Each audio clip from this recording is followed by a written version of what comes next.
Friday morning, great to have you with us. 1300 23 99 99 is our number. Are you happy about that education plan announced yesterday by both the New South Wales and Victorian governments? I'm very cynical about it. In New South Wales, they're going to spend $54 million to work out how to do it, and it won't start until 2030.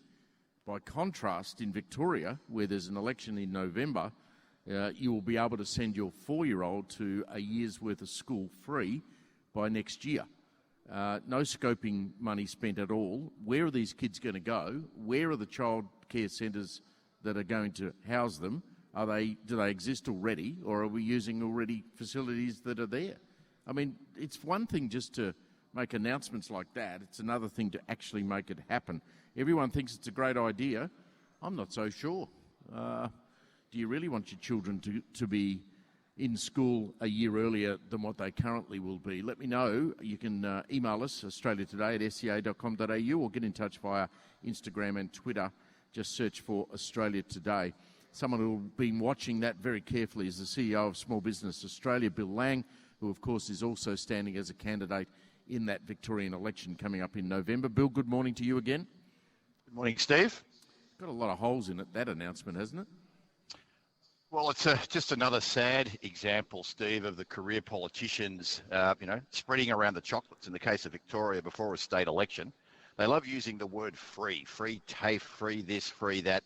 But of course, for everyone that actually pays taxes, net taxes, everyone that's in small business facing what they're facing, understand that there is no free lunch, there is no free childcare, there is no free TAFE. It all ends up being paid by existing and future taxpayers.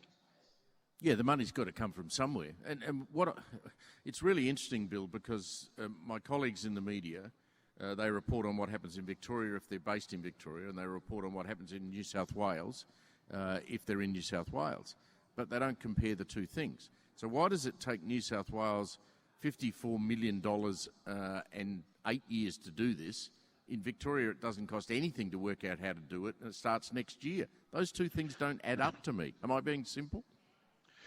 Look, there's nothing wrong with being simple. Being simplistic is the problem.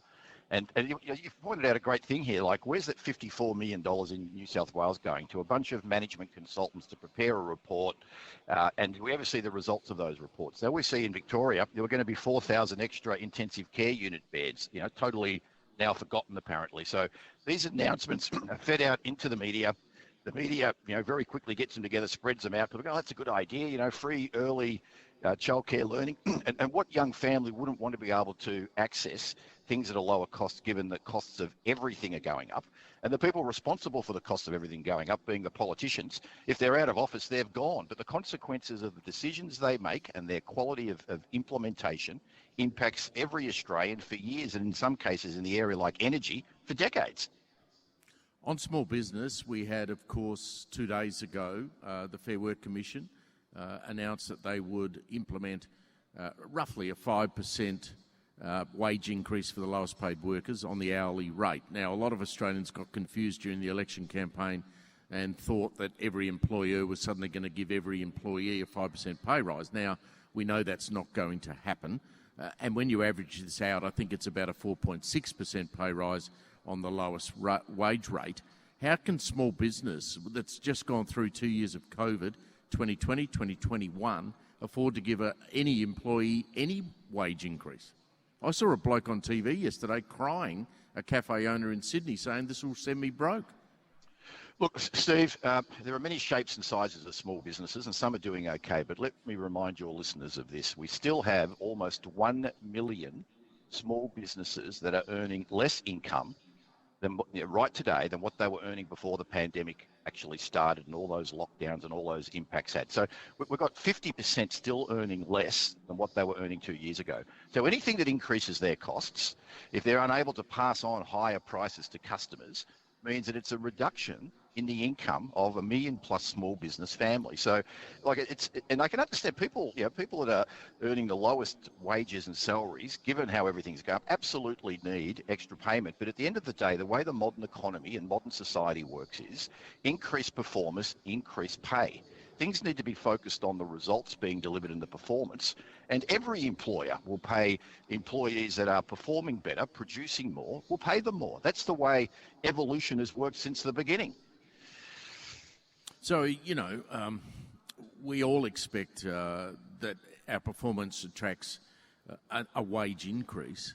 But if you've got a good relationship with your employees, you've got to say to them, look, it's been a tough 2 years. We're going to have to wait a little bit longer. It's not going to happen this year. It might happen next year. It might happen the year after. But if you are a good employee, then your boss wants to keep you, right? Look, 100%. And let's not forget the many hundreds of thousands of small business families that out of their own families' pockets continue to support employees when things like JobKeeper and JobSeeker weren't enough, or that people weren't eligible given how complicated it was actually designed those couple of years ago by management consultants. So you're absolutely correct. Like, good businesses are like good families. Open communication and understanding of everyone's role, how they make a contribution, the requirement of give and take. And I just saw that the Prime Minister's taken a selfie with all the premiers last night. I sort of was having my cereal this morning going, oh my God, look at that. They're taking a selfie. They're all getting together. The National Cabinet's meeting up in Canberra today. Well, let's see if we can see some Hawke and Keating-esque type leadership from this new government in pulling together all the major representatives of the major parts of society and sorting out how we navigate through this very volatile time, rather than blaming everybody. What is the plan to work together to improve things for every Australian, rather than seeing a whole bunch of them giving themselves, when they're on 400, 500 grand a year, giving themselves pay increases? They don't need it. It's unneeded and it's unfair.